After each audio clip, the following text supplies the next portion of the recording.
meeting, along with Chair Howell of the Senate Finance and Appropriations Committee and Chair Watts of the House Finance Committee.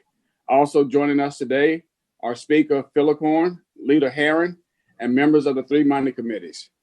The purpose of today's meeting is to receive the governor's report on the final revenue performance for fiscal year 2020, as well as the proposed amendments to FY 2020 through 2022 budget to address the shortfalls resulting from the economic impacts of COVID-19.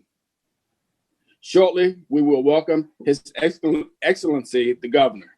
Following his presentation, the clerk would take a roll call of all members in attendance. This will be followed by a presentation on the revenue outlook by Secretary of Finance Aubrey Lane, and finally a presentation by the Director of Department of Planning and Budget, Mr. Dan Timberlake. And now it is my pleasure to welcome the Governor, the Honorable Ralph S. Northam.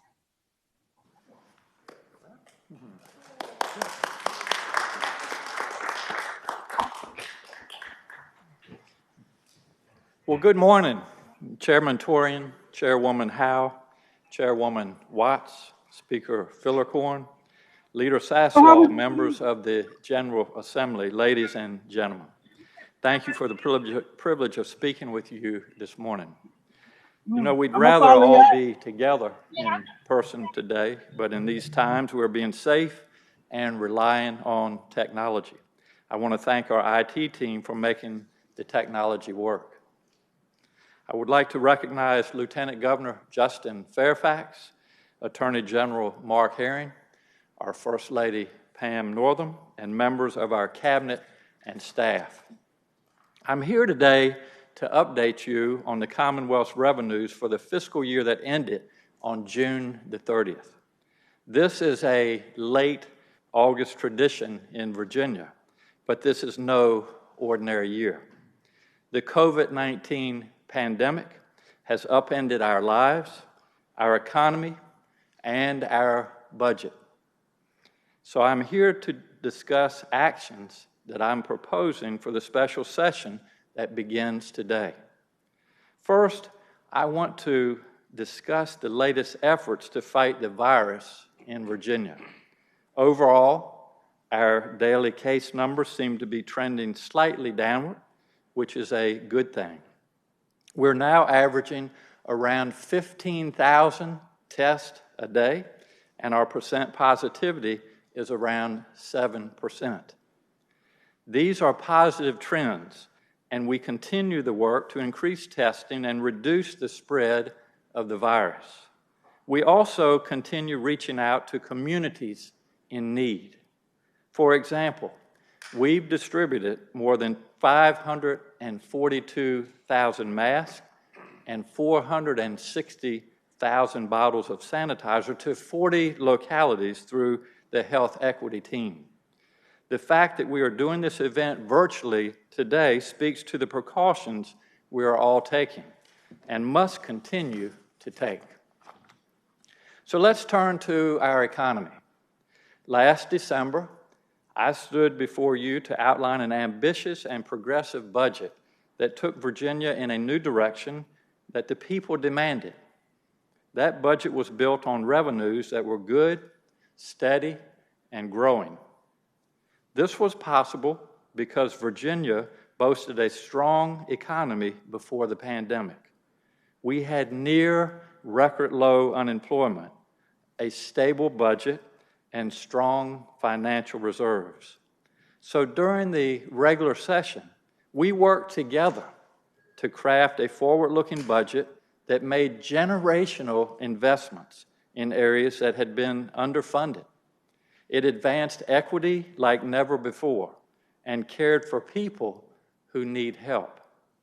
Our budget included investments in early childhood education, tuition-free community college, public schools, affordable housing, our environment, state employees, and the largest reserve balance in state history. But even as we finalized the details of that plan, we could see that the pandemic was going to impact our revenues and our budget. What we didn't know was how deep or long-lasting the impact might be. We suspected it would be painful, and we were right. The United States continues to show recessionary trends, and it's different from past economic downturns. This time, the cause is not an underlying problem in our economy, as we saw in 2008 when the housing market collapsed. No one could have foreseen that a pandemic would push the world into a recession. So there is no roadmap for how to get out of it. As a physician, I know the only way to solve our economic crisis is to solve our health crisis first. Our economy was booming before the pandemic, and it can fully rebound only when this virus is behind us. This means that as we make budget decisions this week and into the next session, we must keep in mind that we can't know what is going to happen with the pandemic, when a vaccine will be available, or how much longer this will go on. So we need to follow the oath that doctors lead with: first, do no harm. As we begin this special session, it's important that we all make choices that preserve our financial options, especially for the period from now until the regular session in January. It's also important to remember that every state is dealing with similar problems. No one has been immune to this crisis. But states have handled it differently. Other states have slashed services, laid off workers, or furloughed employees to save money. Georgia cut nearly $1 billion from its education funding, while New Jersey is borrowing $10 billion to pay its bills. That's half of our general fund budget. Let me say that again. That is half of our budget. We can all be very proud to say that in Virginia, we have been able to avoid cutting services or laying off large numbers of state workers. And this is no accident. It is the result of taking thoughtful actions and making prudent decisions. In the first few weeks of the pandemic, we put a freeze on hiring. We limited travel and froze discretionary spending for state agencies. These actions contributed to unspent balances of $500 million. At the reconvened session in April, my team worked with you to unallot most of the $2.25 billion in new spending that we had planned in the budget. We agreed that we would return to these important investments once time had given us a better understanding of how this pandemic would affect our revenues. We also agreed not to make the draconian cuts that some called for. This would have hurt Virginia's ability to serve people, and it would have slowed down our economy. These decisions gave us a head start on the budget work we must do now and throughout the fall and into the next regular session. So I'll talk more about that in just a moment. Before we turn to that, it's important to acknowledge that we have multiple ways to fund Virginia's COVID response, not just our general fund. We have the COVID Relief Fund, funded by a new tax on the so-called gray machines. We created this fund last session, and we set it up to last 1 year. It has a clear mission: to help pay for Virginia's COVID response. Another source is the Federal CARES Act funding, approximately $3.1 billion. We have deployed this money strategically and prudently. We're allocating nearly 45% of it to local governments, roughly $1.3 billion. We have allocated more CARES Act dollars to localities than many other states, and we have done so more quickly. We know that they are our partners, and they need our help. We have used these dollars to deliver basic services and help people make it through. This means helping food banks, helping people pay their rent are mortgages, helping small businesses stay in business, helping people get the PPE they need, and a whole lot more. These actions have helped people, and they have kept this problem from being much worse. So as we turn to the numbers, we all need to understand that the fiscal situation is serious in the Commonwealth, just like in every other state. Virginia ended the 2020 fiscal year on June the 30th with a $234 million shortfall in general fund revenue collections. While this is significant, it was less than projected, and we still saw an overall revenue increase of 2% over fiscal year 2019. You will recall that some were calling on us to cut $3 billion from the last 3 months of the last fiscal year. We should be proud that this was not necessary. Looking forward, we now project that we'll have $2.7 billion less than we expected in general fund revenue for the coming biennium. We feared worse, but this still requires serious and thoughtful budgeting and planning. The drop in revenue was enough to trigger a reforecast of our economic outlook.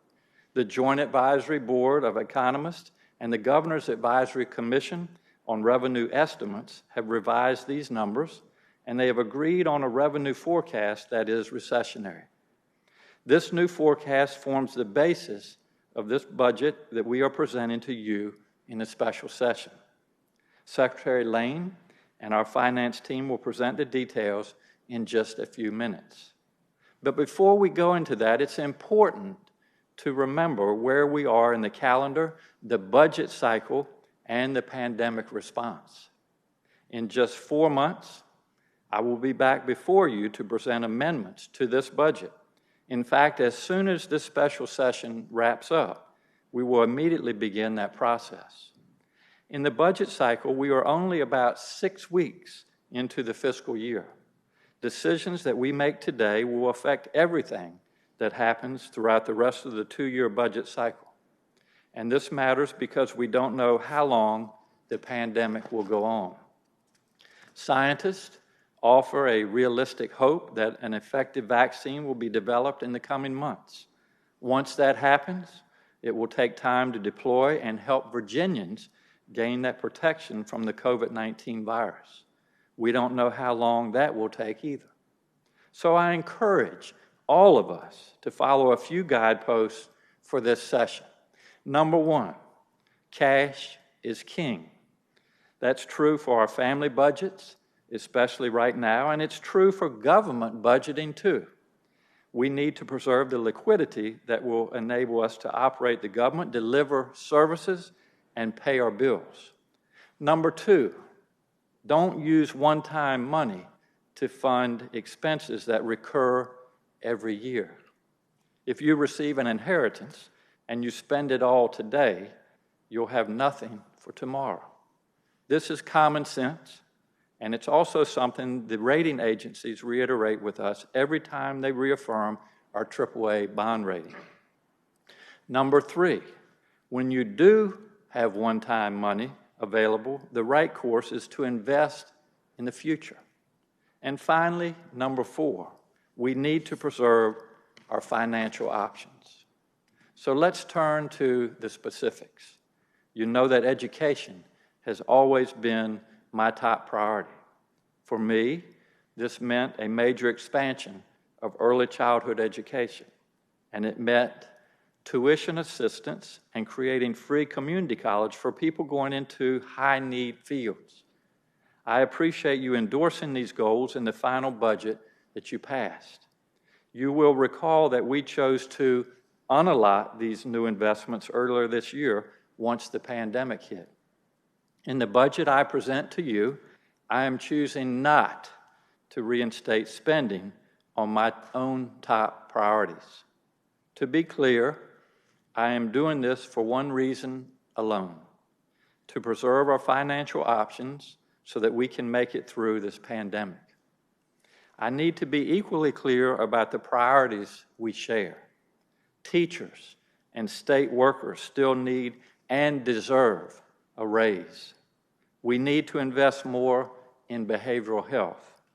The cost of tuition is still a major impediment, and it remains important to invest in our transportation system and in access to affordable health care. We all share these priorities, and we will return to them in January when the time is right. Just as our revenues now look better than we predicted when the pandemic began, we expect the December reforecast to show additional improvement about 16 weeks from now. But for that to happen and allow us to return to these shared priorities, our economy must show improvement. For that, we need our businesses, large and small, to survive. I talk to CEOs and business leaders regularly, and many of them are facing real challenges. For example, airline travel has dropped 90%. That affects all the downstream businesses that supply that industry, many of which are based right here in Virginia. Every time that a business closes, people lose jobs and communities lose part of their economic fabric. The pandemic is making businesses at every level rethink how they operate, which could create new opportunities for states looking to bring new business in. Last year, we were all proud that CNBC named Virginia the best state in which to do business. And we are still the best state for business. And as we move forward, we need to remember that keeping employers and jobs here will form the foundation of our economic recovery. I fully intend to implement and carry out the progressive budget that you and I wrote together this past winter. It's the right thing to do, and it reflects commitments we made to the people of Virginia. But we have a crisis before us, so I'm sending you a budget and legislation to address this crisis and the issues it has shined a spotlight on. This package will help people stay in their homes with $88 million to combat evictions and expand affordable housing. This includes funding the eviction diversion pilot program and making an historic $85 million investment into the Virginia Housing Trust Fund. Keeping people in their homes during this pandemic is a public health priority. That's why we also created the Rent and Mortgage Relief Program, and it's why we've previously allocated money to help people experiencing homelessness. This package will help bring more people online to go to school, to go to work, and get connected. Telehealth. It means $85 million for the infrastructure to expand access to broadband and high-speed internet. People in cities, small towns, and rural areas desperately need this. Here's why.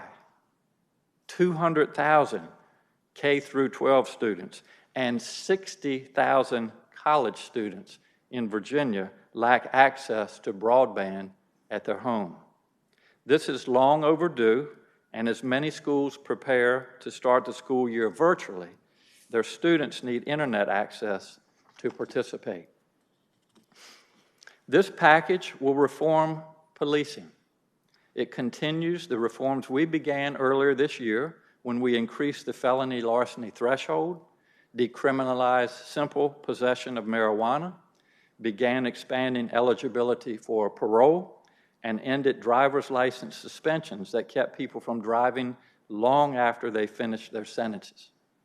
Now it's time to address the use of excessive force. Start training law enforcement officers better and more consistently with more input from the community. It means civilian review panels with real skills and standards.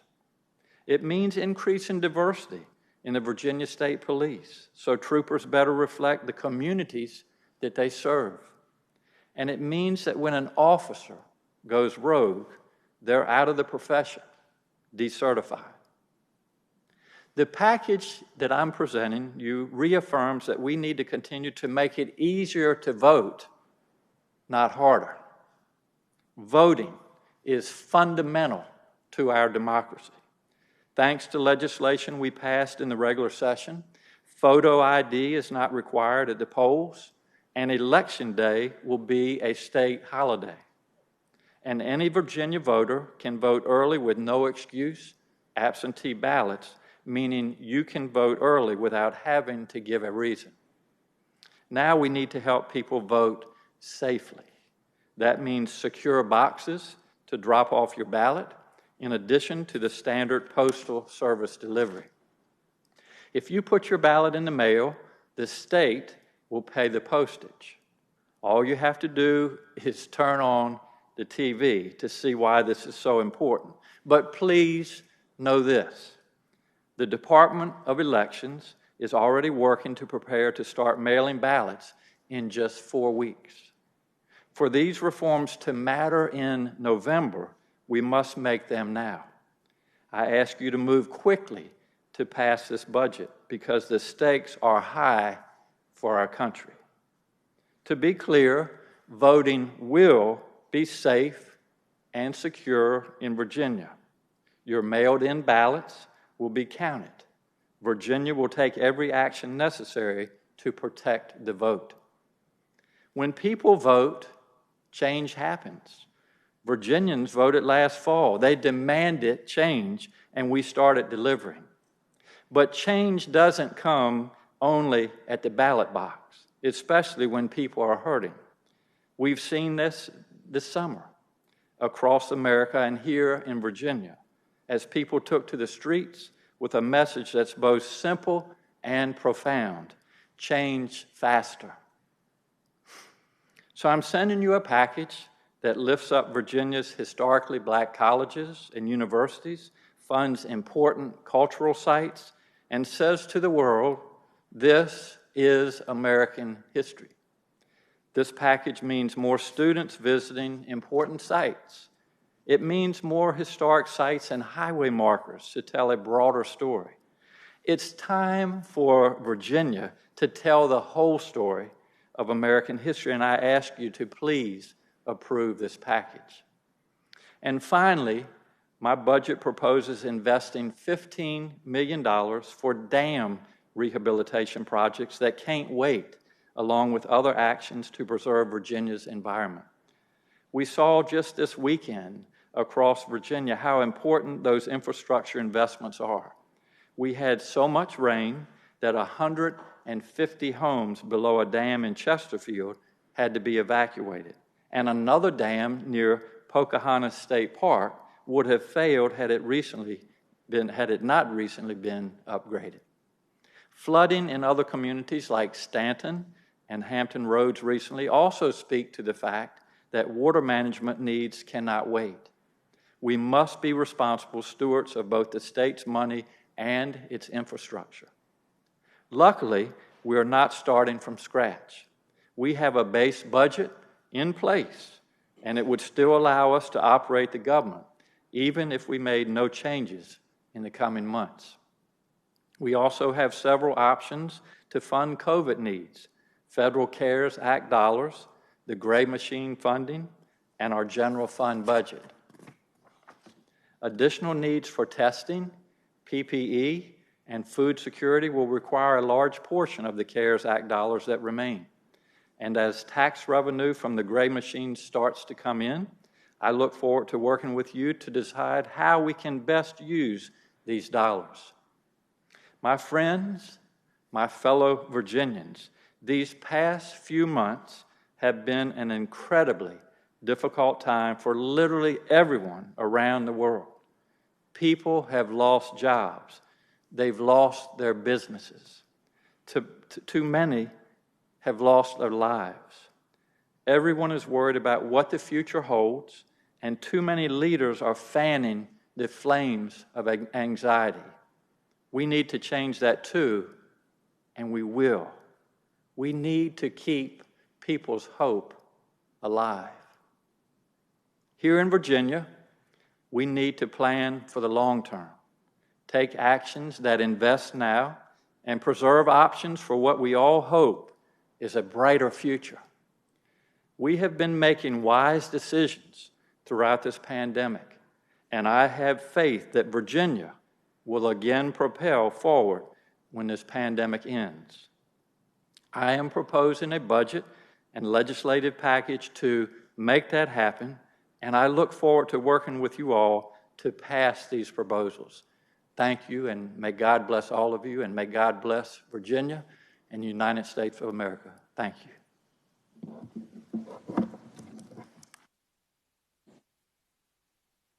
Thank you, Governor. We certainly appreciate your share with us this morning. And at this time, we will ask the clerk to call the roll. Thank you, Chairman Torian. I'll start with House Appropriations, followed by House Finance, and then I will call Senate Finance and Appropriations last. When I call your name, please say here or present. Chair Torian. Present. Delegate Sickles. Present. Delegate Plum. Present. Delegate Tyler. Present. Delegate Bulova. Here. Delegate McQuinn. Here. Delegate Carr. Present. Delegate Krizek. Here. Delegate Aird. Present. Delegate Hayes. Present. Delegate Hurst. Here. Delegate Jones. Here. Delegate Reed. Present. Delegate Cox. Here. Delegate Knight.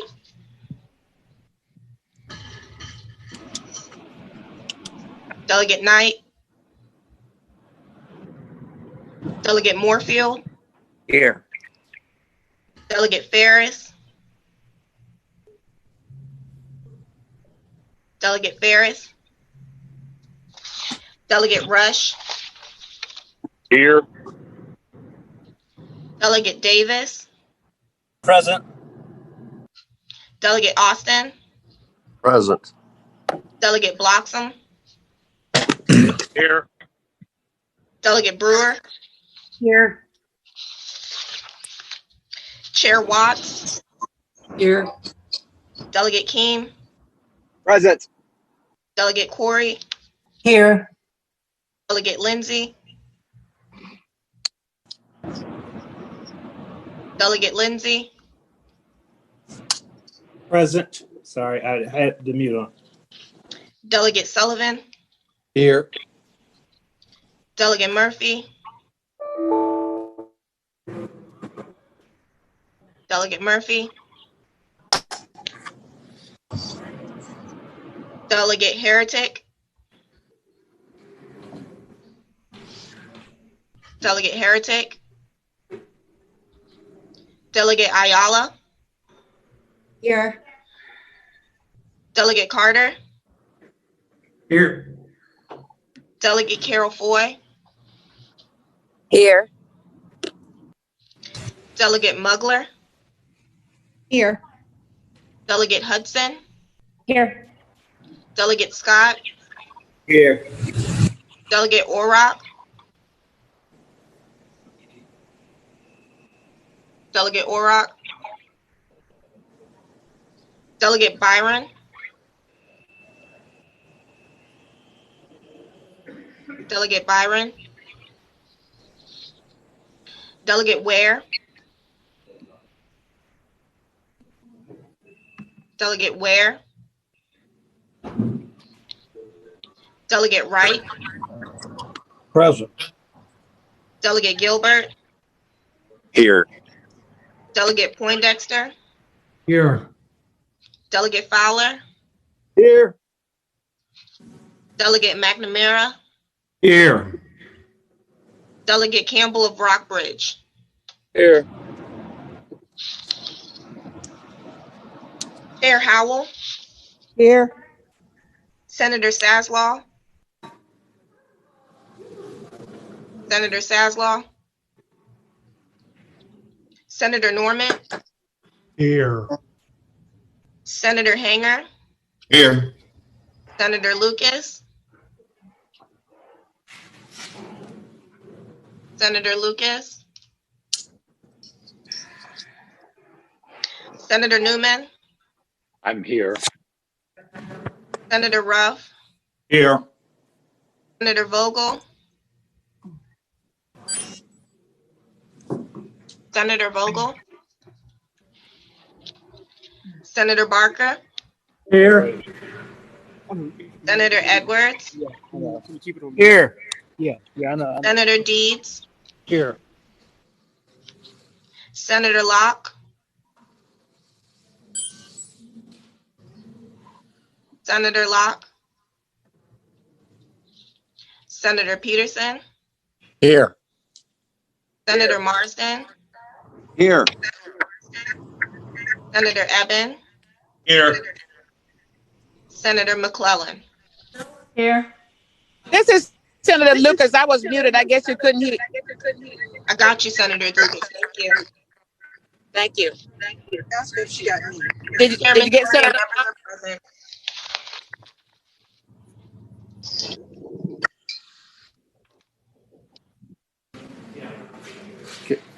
Are we complete?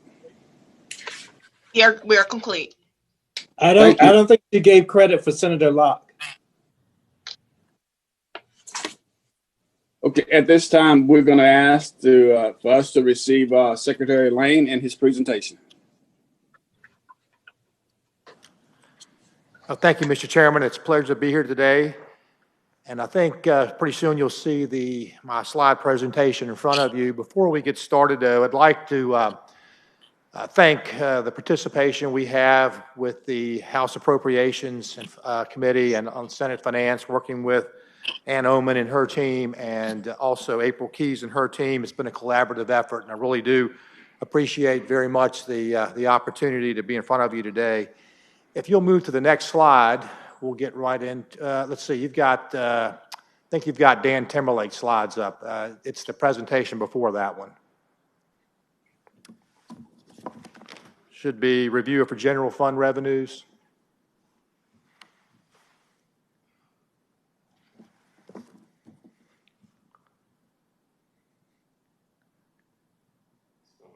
That's still the wrong slide deck. It's the one for the revenue slide.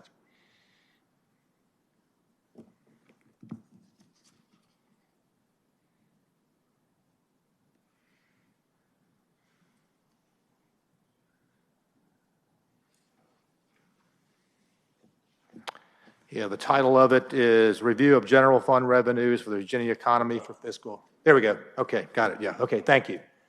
If you'll go to the next slide, please. What I'd like to do is to go through three things today to add to the governor's comments. First of all, the fiscal year 2020 year in review. Take a little bit about what happened there and how that may help us decide in making decisions into the future. Then we'll take a look at the changes in the biennium budget for 21 and 22, and even look forward more than that, looking at what might happen as we go out into the future related to our economy, particularly as it relates to our revenue base. So next slide, please. So first, let's start with how the Virginia economy has done compared to the national economy. And I'll look at, as the governor mentioned, both the national economy and the Virginia economy were very strong going into this pandemic here in the early spring. In fact, we were on target to not only make our revenue budget, but probably exceed it. In fact, as you recall, in the General Assembly session this past January, that we added almost $300 million because our revenues were going well in that. But of course, that all changed as we hit into the pandemic and the closing of some of our economy. And I'll just point out to you just a very important, I think, piece of information on this slide. And if you go down to the employment line, as you can see for 2020, the forecast for the U.S. economy was to grow at 1.2%. And then it shows that it decreased 2%. Now, if you go down and look at Virginia and the unemployment line, we were supposed to grow slightly less in employment than the national. But as you see, that what happened with the face of this pandemic, we actually went down less. We performed better than the national economy. And I think that is indicative of a trait that's been going on in Virginia for a long time, and that is sometimes in economic expansion, we tend to trail a little bit the national economy, but when things turn down, we tend to do better. And a lot of that has to do with the makeup of our economy, certainly our reliance on defense spending and the federal government actions, but also I think a lot to do with the mix of our economy, and we'll talk about that a little bit more as we go forward. So you go to the next slide, please. Here is the story. This has been in the newspapers, and you heard the governor mention we ended up around $234 million below our forecast for the year. When you throw in transfers, a little less than that at $232 million. Now, as the governor mentioned, this was a 2% increase over the last year. It was actually about $430 million over the previous year, about 2%. But it was not as bad as we thought it was going to happen. You remember back in March of this previous year, when you guys were finishing up the regular session and the pandemic was hitting, we estimated that we thought we could lose as much as $1 billion in our fourth quarter, that is April through June, because of the impacts of this virus and the immediate shutdown of our economy. Now, we didn't just pull that number out of the air. We went back and looked at our moderate recession forecast from the previous year, which indicated could be as much as $1 billion. And while we didn't have all the facts, at least it gave us some indication of where we thought we might be headed. But as it turned out, we didn't end up being that much down. We were only down about $230-some million, as I mentioned, which means that was about $750 million better than we expected. And again, we'll get into the details of why that happened as we go forward. So if you go to the next slide. Certainly one of the things that cushioned us as we went into this had to do with our strong economy going into it, and also the fiscal and monetary actions taken by the federal government. And if you look at this slide, I'll just draw your attention to the months of April, May, and June. You can see in April and May we were down significantly as the COVID impact shutdowns first started happening, but we increased significantly in June. Now, a lot of that also had to do with changing the tax due date for Virginia taxes from May 1st to June 1st. And as you recall, the federal government moved that date into July. There was a whole lot of uncertainty regarding around this, so we didn't know how Virginia consumers might act, or Virginia taxpayers, because of all this uncertainty and the movement of the tax deadlines. And I'll point out on the federal level, we know that gross domestic product shrunk 32.9%, almost 33% in the final quarter of our fiscal year, that is April through June, which is the sharpest decline on record. Now, the good news to that is it appears that the bottom of this was sometime in late April or early May, and we hopefully will continue on this forecast. But again, just want to point out here that much like the national economy, we experienced pretty significant declines in the fourth quarter, just not as much as we anticipated. So next slide, please. Probably this is no more evident than if you look at growth in withholding tax collections, or our major revenue source in the Commonwealth. Now, I mentioned that federal and monetary stimulus helped cushion this blow. In fact, over $5 trillion were pumped into the economy during April through June of this past year. And we had anecdotal evidence that this was helping our employers, but then this weekend, Barron's had an article that really put it in perspective, at least for me. During the quarter, on a national perspective, we had a $680 billion decline in wages and salaries. We had a $174 billion decline in other income, meaning we had $854 billion decline related to personal income and people having wages to deal with. However, during that same period, $2.24 trillion of transfer payments, that is stimulus checks and unemployment benefits, were pumped into the economy. meaning that we had almost a $1.4 trillion increase during a quarter because of the monetary and fiscal policies taken by the Fed. And that certainly helped cushion our impacts here in the Commonwealth, both in terms of keeping people employed and also people continuing to spend. But you can see, as this chart points out again, I'll point your attention to April, May, and June. It looks like that in April, May was where the bottom, and then we started climbing out of this. So certainly the federal actions have helped cushion the blow to the Commonwealth of Virginia. If you look at the next page, please. We started looking at the breakdown of the employers here in the Commonwealth and those that might be impacted. This graph just breaks out for you those services. The top part of the graph is the large taxpayers in the Commonwealth.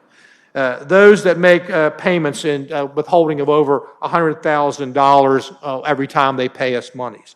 And you can see they add up to about 45% of all the people that pay us.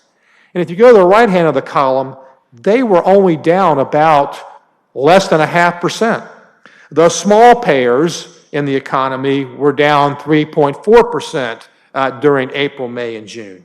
And that makes sense based on what has happened not only in the national economy, but the makeup of our economy here in Virginia. In fact, the large payers are the federal government, our defense spending industry, meaning the shipyards and Hampton Roads, our technology companies, the Amazons, the Googles, the Facebooks, the Microns, the Microsofts that are out there, and the essential industries that remained open during this, like the food industries, the large retailers. What got hurt during all this, and we certainly need to help them recover, are more small businesses, those in the leisure industry, those in lodging, meals, restaurants, and certainly this may have impacted some of our rural areas a little bit more. But in terms of our revenue base, let's go to the next slide, please. Those large companies are really what drive payroll, withholding, and revenue here in the Commonwealth.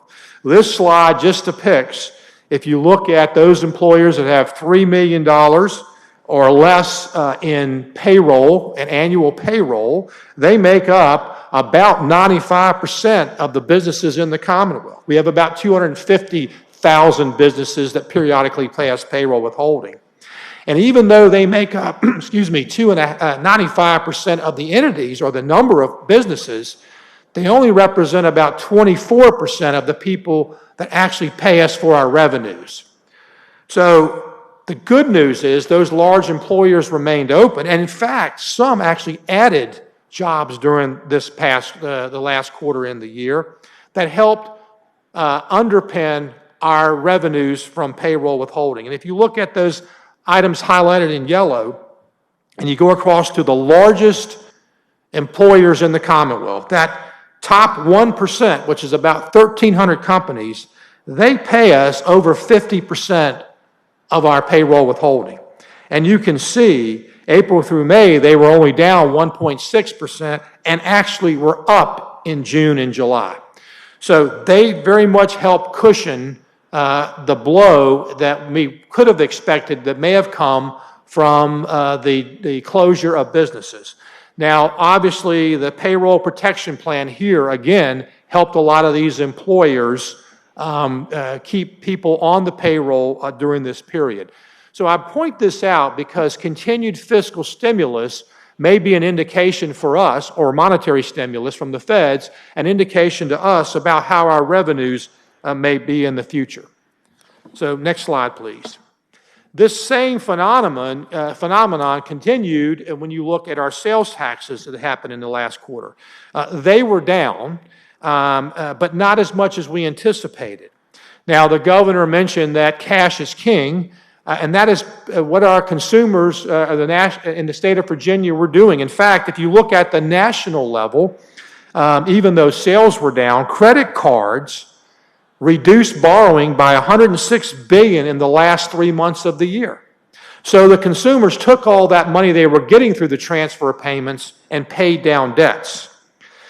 They also continued to spend a little bit during that period and helped cushion some of the blow in our revenues related to sales taxes. I will point out, though, that I believe our localities have been hit harder than the state because of the nature of the shutdowns in the restaurant and leisure industries have impacted probably Main Street much more so, our localities, than the state has felt this. And another reason why we have performed a little bit better than we thought in this particular area is because of the Wayfair legislation that you guys passed over a year ago that allow us to tax internet sales. And if you move to the next slide, this pretty much shows, again, the trend here of those businesses that remained seeing good sales growth. And again, a lot of that was in the areas that were not impacted as significantly in this shutdown. And in fact, if you look at the bottom of the page, you'll see our large payers in just traditional sales tax was down 3.6%, but in use tax, that is internet sales, they were up 57.5%. So what this pandemic has done is accelerated a trend to online sales, something that was already happening, but has helped to accelerate it as people adjust their lifestyle to the ongoing issues related to what they believe their personal health. Next slide, please. But really, the story for the last fiscal year had to do with our most volatile revenue source, and that is non-withholding tax collections. These are the payments that people made to the state for prior taxes and estimated payments for this coming year, what they believe what their income will be. As you recall, we did move the tax filing deadline from May 1st to June 1st, and so there was a lot of uncertainty as to how this was going to play itself out. The red stars you see on this graph are what our original projection showed we thought the withholding money would come in. That is, in April, we thought we would get a great deal of money because April 1st is normally when taxes are due in Virginia. But of course, it was moved to May 1st. So if you look at those three stars, we anticipated a lot in April and very little coming in over the last 2 months. But it was almost completely reversed. And here is the real thing that made the fourth quarter of last year, we did better than we projected. Our original budget for non-withholding in this quarter, we expected to receive about $1.9 billion in taxes for this revenue source. We actually received $1.9 billion and 70,000. So we made the revenue source in this category, which again, looking back when we were first entering this back in March, it would not have been, I don't think many people would have said that would have been the case based on the quick turndown and shutdown of our economy. But I want to again thank the CPA industry and our taxpayers across the Commonwealth. I know it was confusion, but this revenue source was what helped make the Commonwealth almost make its projections for the past fiscal year. And in fact, if you go to the next page, you can see it always comes down to about 1,200 or 1,300 large taxpayers. Remember, we were concerned about this revenue source because of the Tax Cuts and Jobs Act of the federal level the previous year and how that impacted us, whether or not those revenues would continue. And as we can see, they did, which is unusual for the Commonwealth in the second year of a major tax policy change. That has not been our history. But again, we'll just point out here, this is the main reason why our revenues were as strong as they were in the fourth quarter. Notwithstanding, we were helped by other factors in those other two revenue sources of sales tax and payroll withholding. Okay, next slide. I just put this in here. This deals with corporate income taxes. Just want to point out how up and down that has been our history if you look back over. I cannot give you a prediction of where corporate income taxes will go this year. That depends on corporate profits. And they, like the state, don't have a clear picture of eventually where they're going to end up. But I just want to put in here that we do continue to track this And again, to make the point that many of these businesses we need to help get back on their feet because of the impacts of the pandemic. Okay, that wraps up how we ended the last year, and that put us in a very good position in terms of entering the new biennium and looking at our forecast. So if you go to the next slide, please. Let's see here. Yes. On the cash position here, one of the things that the governor mentioned is that cash is king. And so that has been a primary objective that we have been looking at, our cash balances over the last few weeks, a few months on a weekly basis. And I wanted to point out here, not only do we end the year with a pretty good cash balance, but those highlighted items, those arrows, reflect the monies in our reserve funds. We have a little over $1.1 billion in our reserve funds, $635 million or so in the rainy day fund, and about $513 million in the cash reserves. Now, this is not where we'd wanted to be. As you recall, we had projected to be at the end of this next budget, we'd hope to get close to $2 billion. But part of the unallotment in our strategy to conserve cash was $600 million that was slated to go into reserves in last fiscal year. We did not put in there, not knowing where we were going to end the year and if we needed that for cash. And there was approximately $300 million in 2021 that we unallotted and did not put those into reserves. So if you're thinking back about where we were headed, that's the difference between the 1.1 and the roughly $2 billion that we had anticipated. Some of that money that we were going to put in reserves does remain on our balance sheet, and Dan Timberlake will talk a little bit about that more as we go later. But I wanted to point out, again, one of our objectives was to maintain our cash position, and we've been successful in doing so. And that sets us up for going into the next biennium. Next slide, please. This slide talks about the revenue forecast the governor mentioned that we've gone through over the last several weeks. I'll point out here that, again, we knew it was important to wait to do this forecast so we got the history of how our revenues were being impacted. Otherwise, it would have been a forecast based on sheer uncertainty, and I'm certain that it would have been much more significantly down than what we've been able to go through looking at how our economy has been impacted by this shutdown. I'll just point out here, it is not a forecast of just the governor and his team. It is a forecast put together in collaboration with economists from across the Commonwealth. They come in. We have the business leaders come in across the Commonwealth and give us input into this. Certainly members of the money committees are involved in this forecast and other members of leadership. So we put that all in, and that's how we come up with a collaborative consensus. This just details a little bit of the history about that. But there are three people that I really look to, three economists that I look at that I think know Virginia very well, that tend to temper my thinking of how we may be going and how we're doing. First is Tom Barkin, who is the federal chair here in Richmond. Chris Chimera, who's been following Virginia economics for many years, and Mark Zandi.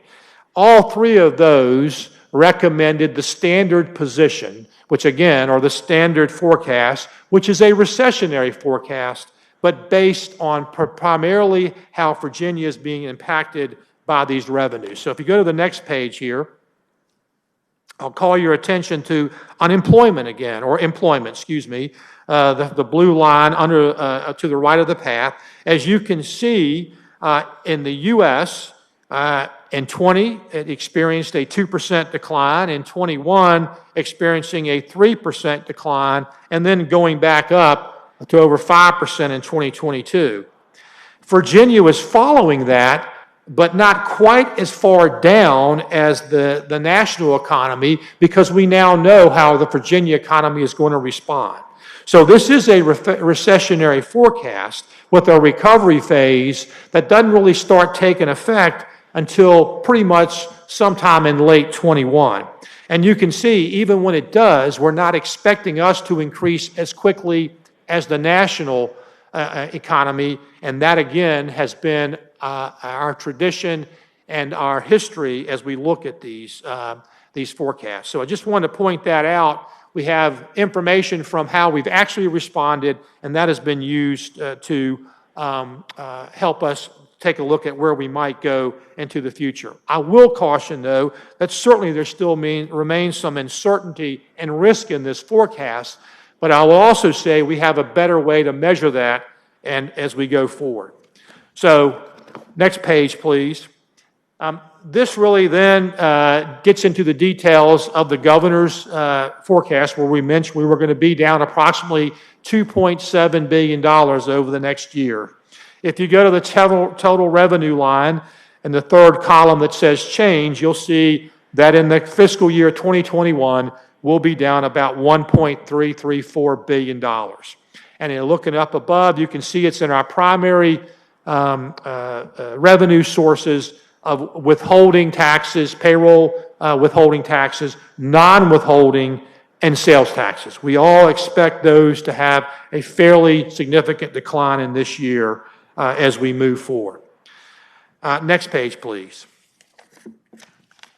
This is the second year of the forecast, and in this particular forecast, we're expecting to be $1.352 billion down. And again, it's those three same major revenue sources that we expect to be down.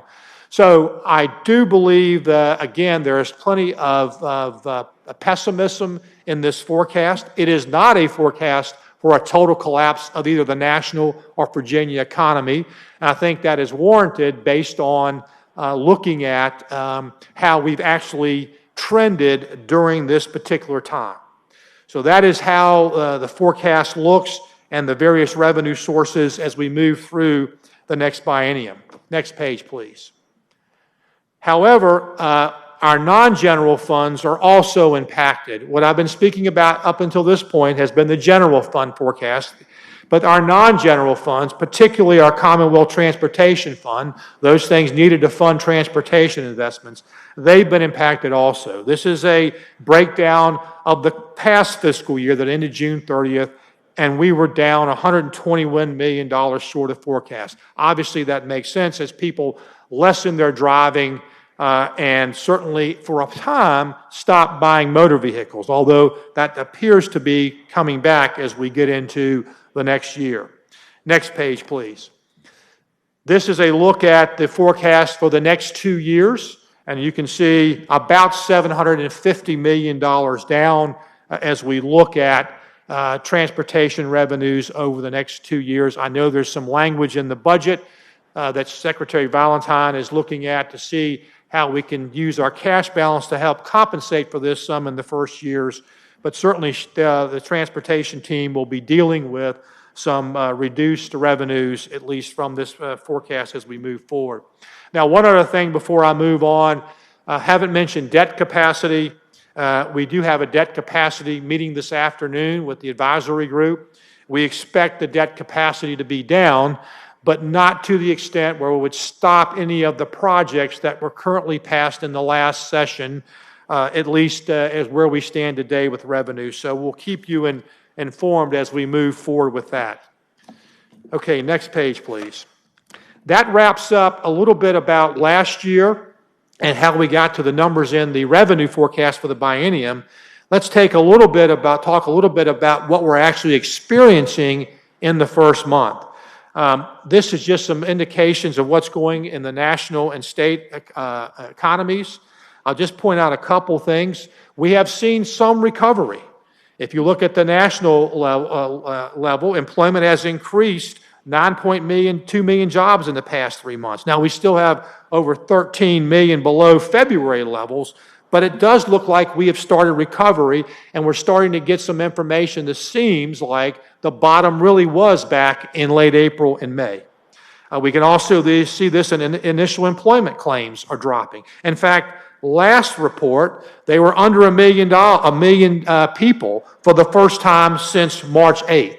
So still a lot of people unemployed, but it looks like things are starting to come back.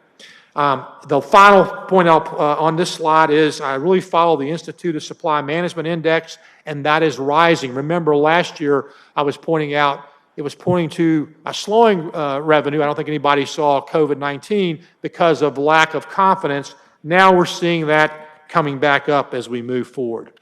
Next page. One of the biggest things that remains a key important factor for us as we look forward is what the federal policy is going to be for both fiscal and monetary policy. We know the Federal Reserve is going to leave their interest rates very low for the extended future in that. They've actually talked about other measures that they might do to induce inflation, not to reduce it, but to induce inflation to try to keep the country moving forward. I must point out here, though, there is a downside to all this monetary and fiscal stimulus, and that is our federal debt. As of June 30th, we were over $26.5 trillion in federal debt. That's $4.5 billion higher than a year earlier, and we were already knowing we would have issues with this. I know there's new theories to say this doesn't matter. I don't believe this is going to end well. We need to keep that in our minds as we look forward on how we make decisions here in the Commonwealth. But speaking of the Commonwealth, things are getting a little bit better here, just like the national economy. Our unemployment rate is coming down. And we have seen that people have come back to work, just like in the national economy. But we're still down about 350,000 jobs to where we were when this all started back in late February and early March. And as I mentioned before, a couple of indications that transportation activity is coming back, but not very quickly. So looking at the Virginia economy, we're trending about what we're seeing at the national level, just didn't go quite as far down. Now, what does that mean? Next slide, please. This is revenue collections for July. And revenue collections were up 24.1% in July, or $329 million over the prior year. You can go to the second line, taxes due, estimated payments. It all was in non-withholding. We experienced over $320 million in non-withholding in the month of July. Now, we think a lot of this has to do with the good economy that was related to the payments that we received in June. However, many people still went ahead and paid their taxes due on July 15th in that regard. So this $329 million, we believe, is related to the strong economy. We'll have to see if it moves forward. But also, if you look down at the sales and use tax line, we had a very strong month for sales tax, but a lot of that had to do with our changes in the accelerated sales tax. In that, remember last year, we have now lesser amount of employees that are paying us early. So payments we would have received in June last year, we got in July. But the bottom line to all this means that our economy is still chugging along, because if you look at withholding, it was actually up too. Our budget would project it to be down, but it was actually up slightly.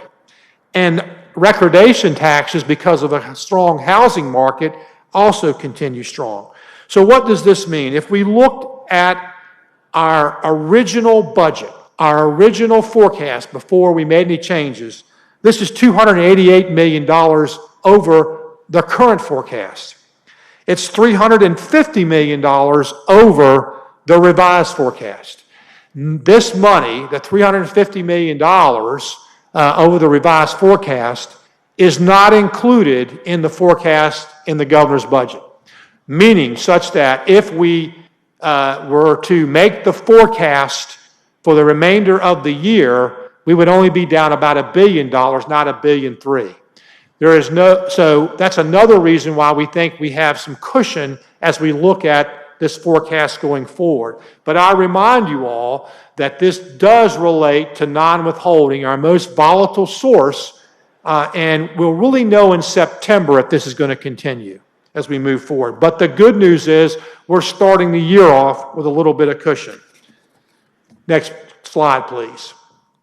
And that brings me to what the governor mentioned. We'll immediately go into another forecast here once we get the September data. And we get to see our individual and corporate and insurance payments that are actually coming in. And then in October, we'll have our economists back in here. November, the Governor's Advisory Council on Revenue Estimates, the business people will back in. And then we will end up with a new forecast as we go into the regular session. Now, the governor mentioned that he thinks this is going to be improved. If we continue on the path we're on, I think that is an accurate statement.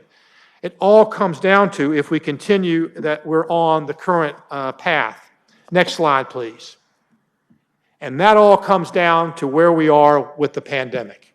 This is a slide where I normally put on some things that we need to consider, but it all comes down to this. This and continued actions taken by the federal government. So if we look, as I mentioned before, it looks like we were down in the fourth quarter, almost over 35% in gross domestic product. In June, it's up, and since June to September, most people are saying we're going to recover about 2/3 of that, or be up about 23%. That, again, primarily depends on what happens as we react to this virus. There are many that are saying that in November that there could be a second wave or a continuation of the current wave.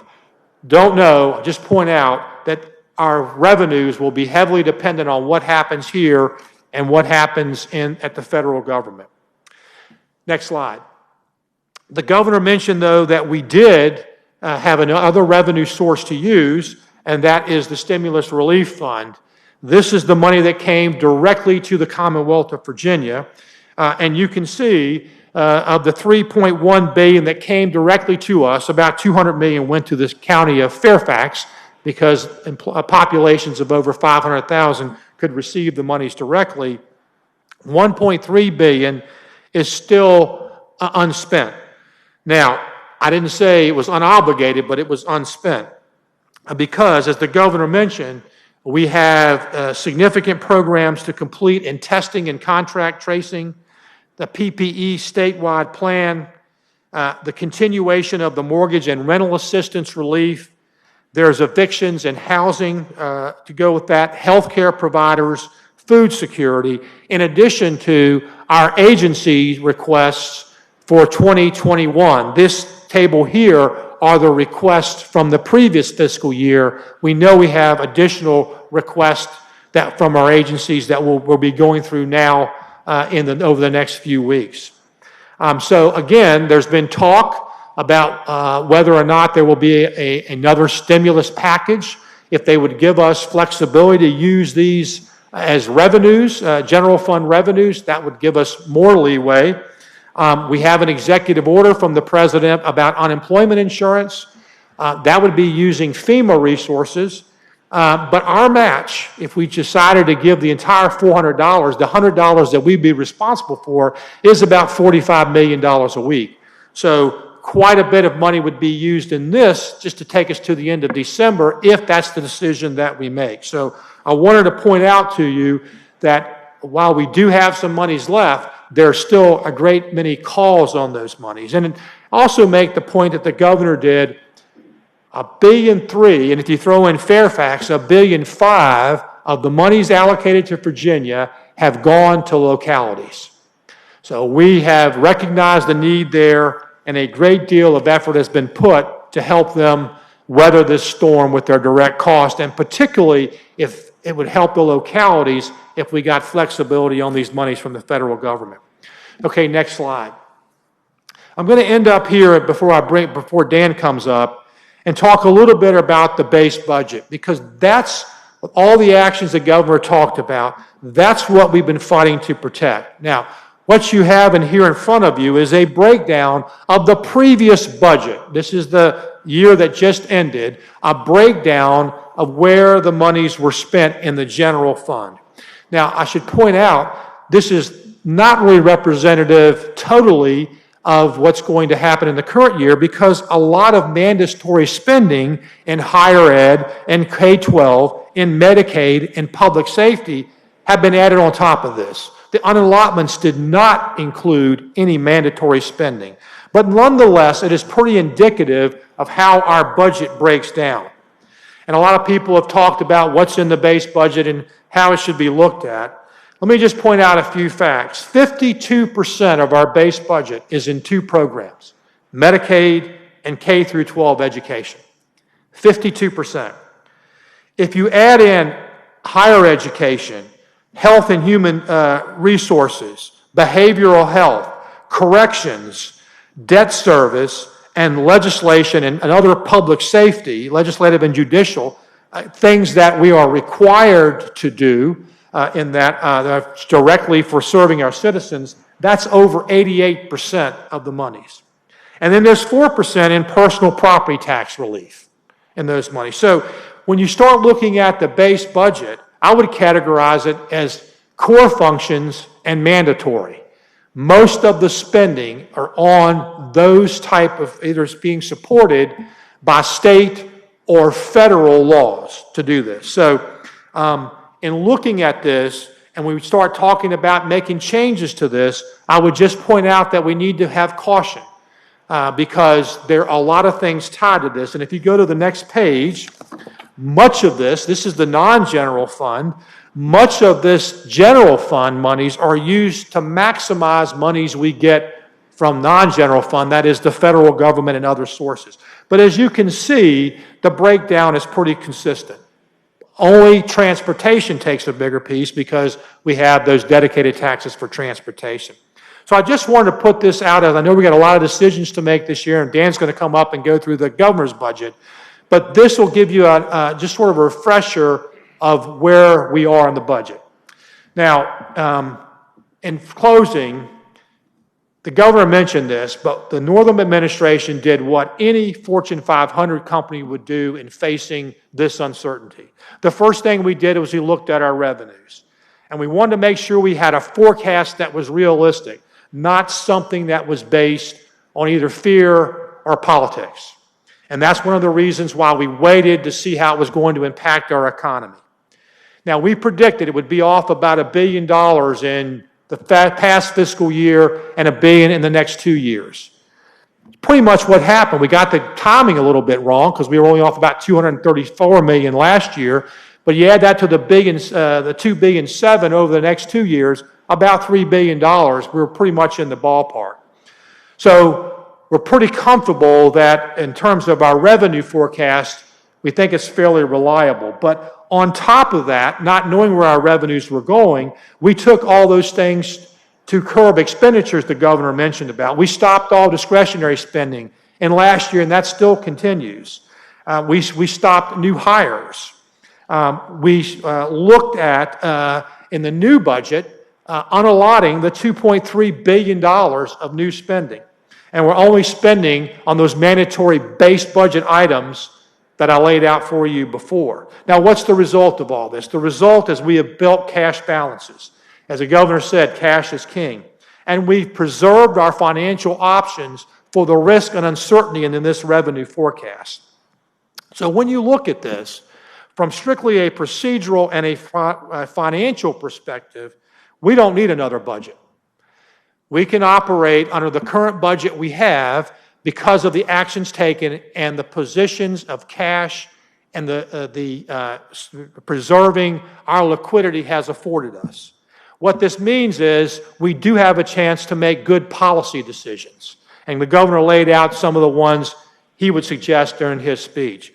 But I would point out to you, as we move forward, many of those policy decisions are based on cash balances, not ongoing revenues. And that'll be one of the things that we clearly keep in view as we go through the budget session working with you. So, Mr. Chairman, that's my presentation.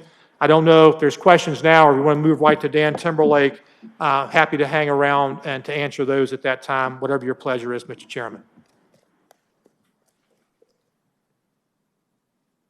I think what I'd like to be able to do is have Mr. Timberlake make his presentation. And Mr. Secretary, if you don't mind sticking around, we'll receive both presentations, and then we'll see if the committee members have questions for you and Mr. Timberlake at the conclusion of his presentation. Thank you, Mr. Chairman. Thank you. We'll now receive the presentation from Mr. Timberlake.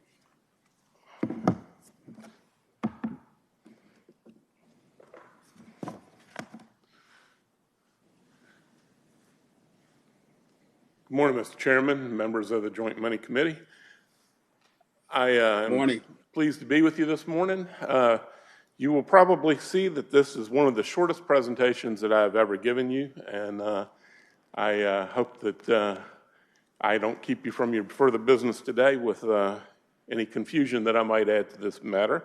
But I think this budget is pretty straightforward. So let's start with the starting point for this budget. Next slide, please. Next slide, please. When you left town from the reconvened session, you had adopted Chapter 1289, which is the starting point for the governor's introduced budget. I just want to point out a couple of things in this, and those are that in this particular budget, with the actions that you took during the reconvened session, and the deferral or not making that deposit to the revenue reserve, you actually created a positive balance at the end of fiscal year 2021 of $1 billion. In 2022, you had a negative balance on an annual budget basis, but it's not a problem right now. And in that budget, it was not a problem from a structural standpoint because you had the cash coming forward, and because within that FY22 appropriation base, you had a number of one-time expenditures in excess of $400 million.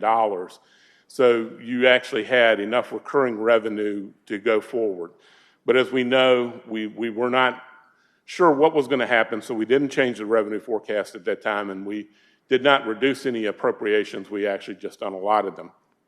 But the sum of all those actions left you with a $621 million unappropriated balance at the end of the biennium that would be available to absorb any shocks from the COVID pandemic. Next slide, please. Secretary Lane showed you this earlier. This is the balance sheet from the close of fiscal year 20. The important point that I want to make about this, and the reason why I'm showing it to you again, is because even with the revenue shortfall of $234 million, you ended with a strong cash position in the general fund at the end of that fiscal year. And more importantly, if you will look down at the second and third items from the bottom, you'll see that there's an amount of money that is required by Chapter 1289, which is right around $1.2 billion. That's your starting balance for the beginning of this fiscal year that you assumed. And you have enough cash to be able to cover that starting balance. That's a key piece of this balance sheet, which is why I'm showing it to you again. The next thing right below that is you'll see that you have $273 million of discretionary balances. Governor mentioned that there were over $500 million of discretionary balances at the end of last year.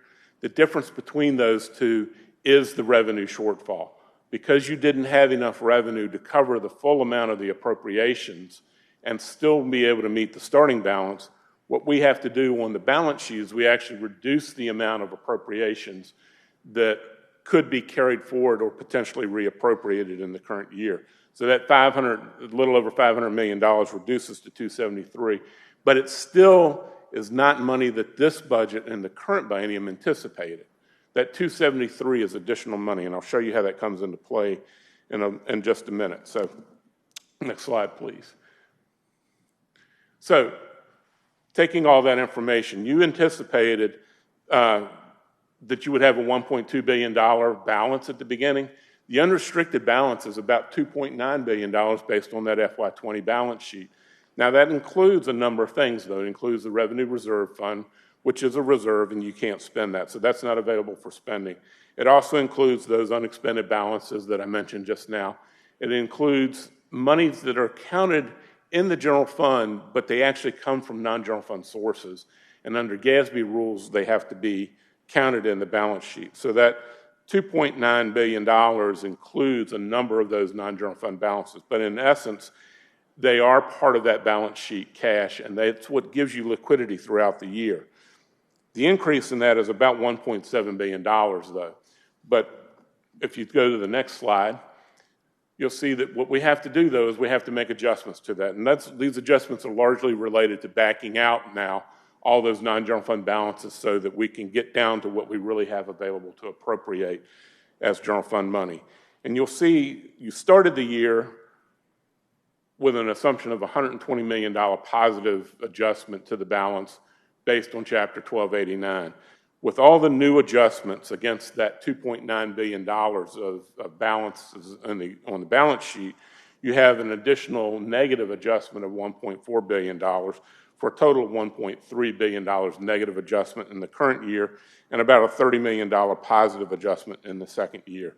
That's all pretty technical stuff, so I'll show you a simpler way to look at it. So let's go to the next slide and the next slide.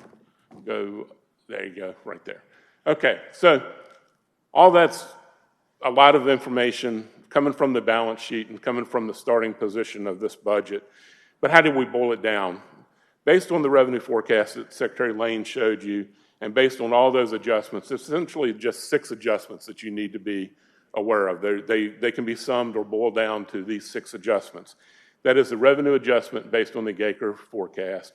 That's the adjustment in transfers based on the Gaker forecast. Those are $2.6 billion negative for revenues and about $119 million reduction related to transfers. Then you'll see those next 4 adjustments are the summation of all of those adjustments I was talking about on the balance sheet. So when you get through with all of those adjustments, we're actually going to have to bring general fund resources down related to either balances, transfers, or revenues by about $2.5 billion.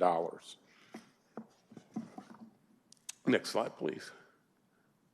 Okay, so when you do that, the top part of this page is the current revenue forecast in Chapter 1289. The middle portion of this are the adjustments that I just mentioned, the $2.5 billion worth of negative adjustments that have to be made. And the bottom half of this now is what you end up with as your revised revenue forecast going into this new budget. And you'll see that the $2.5 billion reduction leaves you with about a $46 billion general fund budget for the biennium. Okay, let's go then now to spending. So let's skip over to the next slide and yeah, okay. Reminder, the governor mentioned in his speech that he had 4 guideposts that he wanted you to be aware of. Cash is king. Cash gives you the liquidity that you need to address these emergencies. This is the key to a recession. Liquidity means everything because when you're in the middle of it, you don't know when it will end and you don't know how many shocks you're going to have during the course of it. So that liquidity is essential to being able to survive it. He also mentioned that we should not use one-time money for recurring expenditures. That gets to the second component of a fiscally sound budget, which is structural balance. If you use one-time money to pay for recurring expenditures, you don't have the money to continue those expenditures into the future. Third pillar is just a restatement of that. When you do have one-time money, use it for one-time investments. The governor mentioned that these should be one-time investments for the future.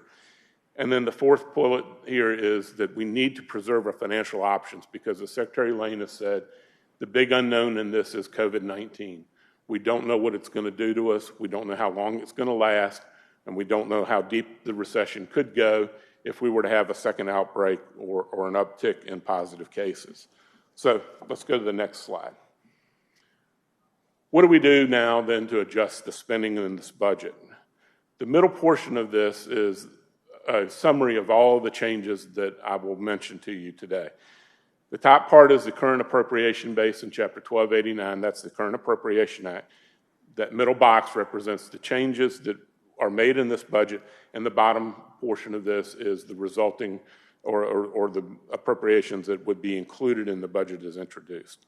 Now, what I'll mention to you is during the course of trying to prepare this budget, and I should have mentioned this at the beginning of this, one of the things that happened last week after we completed this budget was we did get an adjustment from the Department of Accounts to the beginning balance. So the appropriations in this have been adjusted in this presentation for that change.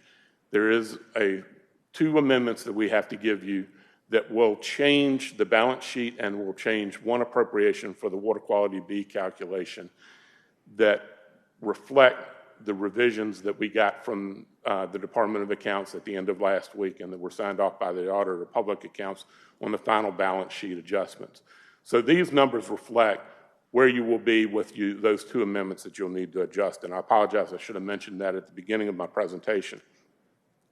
So at the end of the day, the adjustments in this budget are to take savings, which largely come from taking those unallotments that you adopted during the reconvened session and turning those into reductions. Then there's some technical adjustments that have to be made, and then we have a few policy-based adjustments that I'll go into. Next slide, please. So let's dive deeper into what the savings are. In the savings, you'll see that because of what the federal government has allowed with the enhanced federal matching for Medicaid, we will be able to capture another $331 million worth of savings from the Department of Medical Assistance Services. We'll also be able to capture another $5.8 million of savings from the Department of Social Services. A large part of the balances that we had in the last fiscal year were due to those enhanced FMAP savings. The federal government has allowed us to continue to receive that enhanced federal match through this quarter and through next quarter. We're not certain if it would go beyond that. Right now, we do have certainty, though, of the first 2 quarters of those savings. The third item of savings here is related to the K-12 sales tax. Within the revenue revised forecast, there is a reduction in sales tax. As you know, there's a portion of sales tax that is dedicated to public education. So this is reducing the appropriation of that sales tax. Keeping in mind, though, that when you reduce that sales tax, you also have to then increase the state share of basic aid, because as the formula works for funding the standards of quality, basic aid is a function of sales tax. And if you lose $1 of sales tax, you have to increase the state share of basic aid by 55 cents, and localities have to increase their share by 45 cents to make up for that loss of that $1 so the standards of quality stay whole. This $95 million savings in the first year, $93 million savings in the second year are the net of the reduction in the sales tax forecast and the increase in the basic aid payment. There's a net savings of $95 million and $93 million in the 2 years. The next item here, though, is what I think you were expecting to see, which is converting the unallotted items that were in Chapter 1289 into actual reductions. The way we did this was we took those items and we actually, in the budget, we've actually stricken all the language related to the unallotment. And there is now a table in central accounts that is a reversion clearing account where all of those items were moved, with the exception of the items that were restored. And in those restorations, you'll see that there's one-time spending that has been restored of about $74.6 million the first year and $44.9 million the second year. You'll also see that we have restored cultural investments at about $9.8 or $9.6 million in the first year. And then for Virginia State and Norfolk State, there are some university-specific initiatives for those 2 institutions of higher education that have been restored in the first year. And for Virginia State, it's $6.5 million, and for Norfolk State, it's $7.5 million. Additionally, Virginia State, we had increased the state match there for the extension office so that they could continue to draw down the federal funds that were available to them. So we retained that or restored that as well. So the net then of all of those changes means that we're actually converting those unallotments to $754 million worth of reductions in the first year and $1.3 billion worth of reductions in the second year. $300 million of that $1.3 billion is the money that was going to be a voluntary deposit to the revenue reserve. Okay. The last item here is 3 capital projects that were being paid out of cash that were unallotted will now be turned into reductions. And those 3 capital projects were $10 million for Virginia Beach. There was $1 million for the hangar in Accomack County on Eastern Shore. And then there was some money related to planning, capital planning that was reduced. There are tables in my appendix that provide the detail of these adjustments for the one-time spending and for the cultural investments, as well as Virginia State and Norfolk State. There are separate tables in the appendix to this presentation, so I won't go through the detail of that, but they're there for your information. Next slide, please.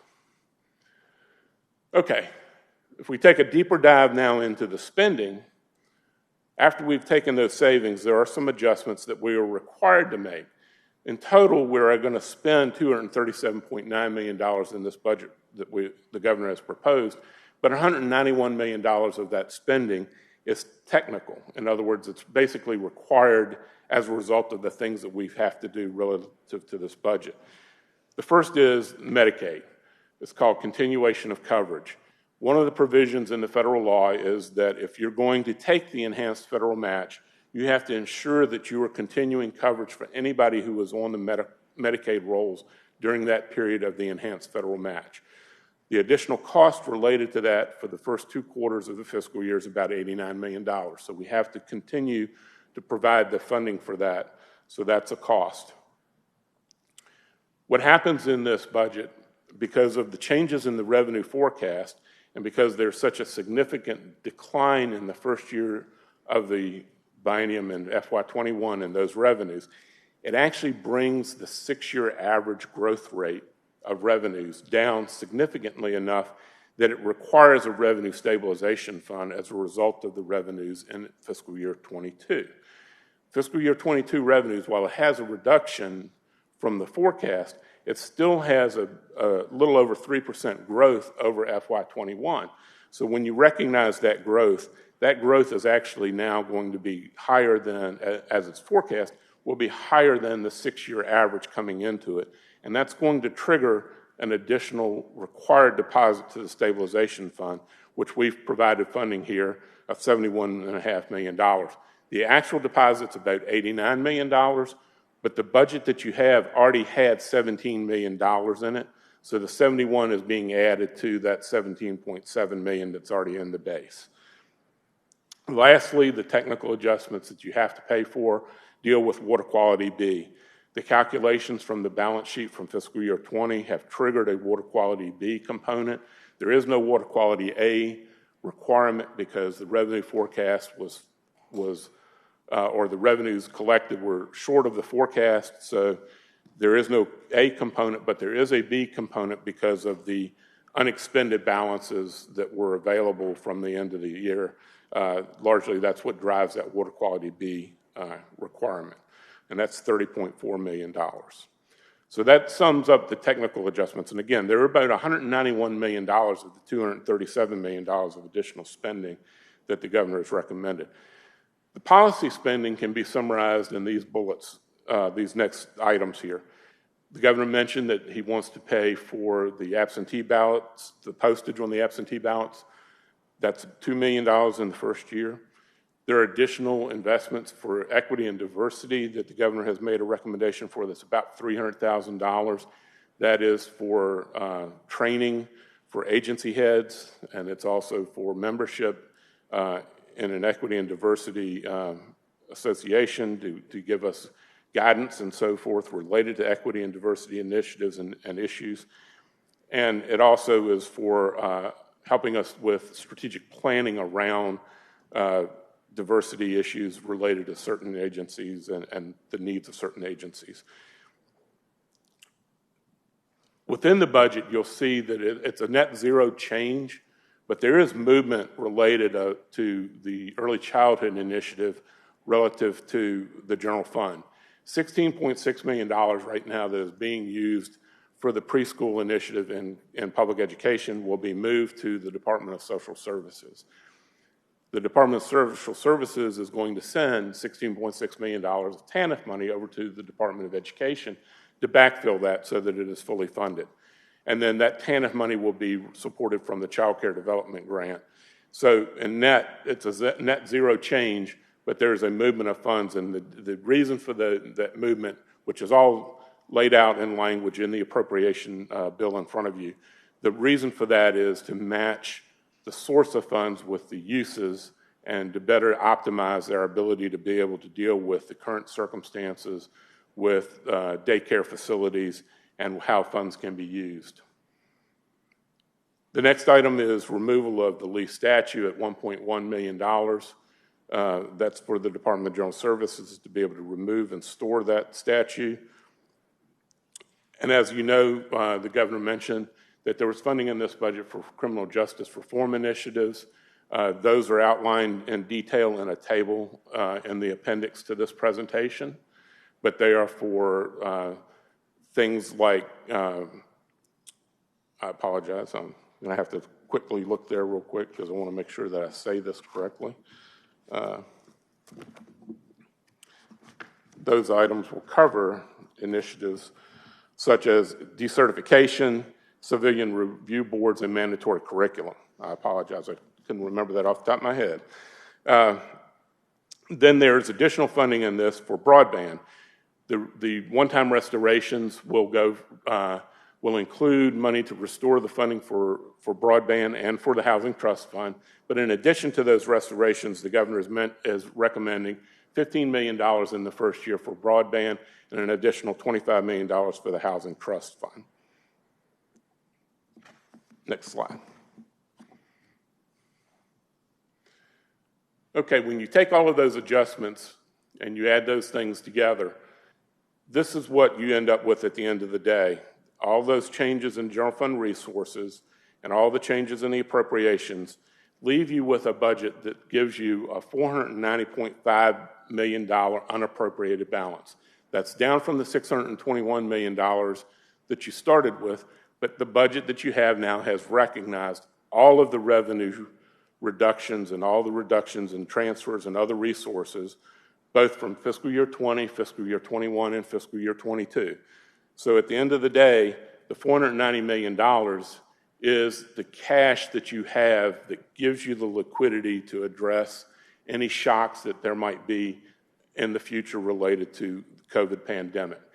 One of the things that I will point out to you when you look at this slide is you'll see that at the end of the first year, you have a balance of $933 million. That's a very good thing because that's the capacity to absorb that within this year. Now, the budget depends on about half of that money being sent forward to the next year, but it does give you the ability to be able to absorb short-term shocks this year. The real issue, though, that I need to bring to your attention is FY22. You'll see that you have a negative balance of $442 million. That's paid for by the balance that comes forward from the prior year, but the difference between this negative balance and the one that you had in 1289 at the beginning of this process is that this is a true structural balance problem of about $300 million. There are one-time expenditures in this, but they only account for about $150 million of that. So you actually do have a structural balance problem in the second year of about $300 million. That's one of the issues the governor was referencing, or the reason why the governor was referencing this concern about creating additional recurring expenditures. The point being, we should be very focused on not making that problem worse. You can't really solve that problem easily right now, but you should probably keep in mind that you don't want to make it worse than it is.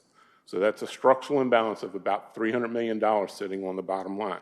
Now, one of the things that you've heard me say before is if you think of, what gives you fiscal integrity and what is sound financial management from a budgetary perspective.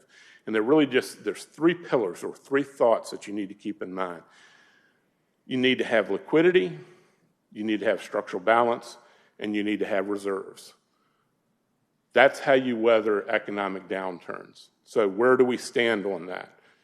We have liquidity. The $490 million is what gives us that liquidity to absorb those shocks. I just mentioned to you that we don't have structural balance right now. It's something we're going to have to work on. But let's keep in mind that we don't want to make that worse than it is because we need to make adjustments to improve it. And where do we stand on reserves? Next slide, please. On reserves, you see that we do have reserves. And as Secretary Lane mentioned, we have about $1.1 billion worth of reserves at the end of the current year. You'll see this is a graph that just shows you that. That is a combination of the revenue reserve and the revenue stabilization fund. At the end of the current fiscal year, with interest earnings, we expect to have about $641 million in the Revenue Stabilization Fund, and we expect to have about $518 million in the Revenue Reserve Fund, and that's with interest. The numbers Secretary Lane showed you were as of the FY20 balance sheet on June 30 of FY20, so the difference between the two is in this chart, I've added interest earnings to that. So again, you have two of the three things that are the three pillars of how you maintain a fiscally sound budget for the Commonwealth.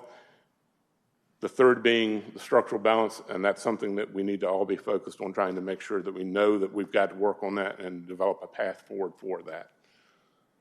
Mr. Chairman, that's the end of my presentation. So with that, I'll stop and I will take any questions. Okay. Thank you. Thank you very much. At this time, if there are any questions, just please state who you are and try to keep your questions brief. Mr. Chair. Yes.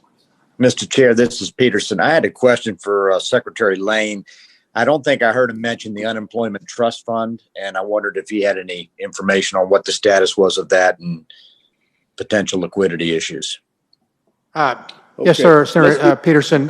The trust fund for unemployment insurance, if the projections are correct that we got from the VEC, they could be as much as $750 million in the red by the end of the year. That does not include any decision we may have to make regarding additional monies from the President's order. Currently, those monies are borrowed from the federal government. The general fund is only responsible for the interest on those borrowings, which would be about $30 million in 2021 or 2022. I know there's a delay when they're paid. Most of the time, from that deficit, if it gets to that, those monies are then calculated and charged to additional, unfortunately, unemployment taxes to employers, which would be, I think, a terrible policy decision, particularly coming out of a pandemic. So one of the things that we have asked the congressional delegation, I know the governor has personally asked for this, is to have those monies turned into grants so that the employers nor the state would have to be responsible for them. The federal government did allow us to use the CARES monies to backfill some of that, and that's one thing that is under consideration. But hopefully the federal government will take action and alleviate some of that burden on the state and the employers. But that's where it stands right now, Senator Peterson. Mr. Chairman. Yes. Mr. Chairman, this is Steve Newman. First, Secretary Lane and Mr. Timberlake, I just want to thank you. We're very, very fortunate to have your leadership right now. I mean, you need critical people at critical times, and you guys are that. Thank you for your leadership. Secondly, I know that the governor mentioned that there were some that were predicting that there may be a $3 billion shortfall in the caboose budget. I'm unaware of anyone that talked about that. I know the Senate of Virginia talked about the fact there could be between $2 and $3 billion in the biennial budget. I think we were pretty close on that. Mr. Secretary, my question is that clearly the Fed has had an enormous amount of pumping, and also the PPP and the CARES money, the $600 unemployment, the aviation stimulus, and others. And I guess my question is as you look at your numbers, are they anticipating that we'll have more stimulus, or do you think that if the status quo continues, that the numbers that you're presenting to us today hold true conservatively, even without additional stimulus? Yes, Senator Newman, the forecast that we have only took into account the federal spending that was actually passed. So it does not consider that Congress will take additional action. Was one of the questions I asked of the economists. So it does not, anticipate that we will get additional action out of the federal government. Now, hopefully that's not the case. And if you look at our mix of employers, many of those, particularly as I mentioned, the tech industry, certainly our defense spending, we don't see any pullback, at least in terms of those spendings coming out of the federal government. So it doesn't include any additional stimulus, but on the other hand, it doesn't see a reduction coming in defense spending. So, Senator Newman, that's the factors that went into the forecast. Thank you, sir. Thank you, Mr. Chairman. Yes. Okay. Do we Mr. have Chairman. any other? Yes. Mr. Chairman, it's Mark Sickles. Yes. Yeah, I would like to ask the administration about the eviction money that was allotted from the CARES Act funding, $50 million, I believe, and how that is it successfully being employed? Excuse me, Doug, so the $50 million I didn't write here related to which program? Evictions, avoidance. Yes, I know that program is being Evictions and run through the avoidance, Department of they were- Housing and Community Development. I can get you an update. I don't have that in front of me right now, but I can get you that Okay. update, Delegate Sickles. Well, I was just asking because I've heard that they've had a hard time spending it because of the strings attached to it, and I believe someone said this morning that you're going to boost that program, put more money into it, or you're planning to from the 1.3 that's left. Yes, And, Delegate just Sickles, wanted to part of know how that, the originally existing there was an ask of $200 million for that. I know it was initially funded with $50 million, and the governor made it clear to the extent that there was more money needed, that would be certainly something that we had contemplated from the CARES funding. In terms of the restrictions, that is one of the issues we're dealing with across the board. And because of the federal guidelines, monies can only be used for a direct impact from COVID-19. And there are certain time periods they have to be used in, but that's really the problem. I would guess that some of the things, because you've got to determine, I used to be in the real estate industry, so evictions may come from different places, start at different times, and making sure that it is applicable to COVID-19, that impact. That would really be one of the reasons why the governor has continually asked for flexibility. We'd love to have additional spending monies, but really the main point would be if we had flexibility in the use of the monies already allocated by the feds, that would help implement a lot of programs. I don't know if that's totally what the issue is here, but I know that is a restrictive part of the monies coming from the Fed. We can talk Thank you. later, I guess. Thank you. Any other questions? Thank you all for your participation today. Copies of the budget are available for all members in the bill room on the first floor of the Pocahontas building, as well as online on iHeart and LI. Pursuant to CDC guidelines, paper copies will not be available at the Siegel Center for House members. There being no further business, we shall stand adjourned. Thank you all very much.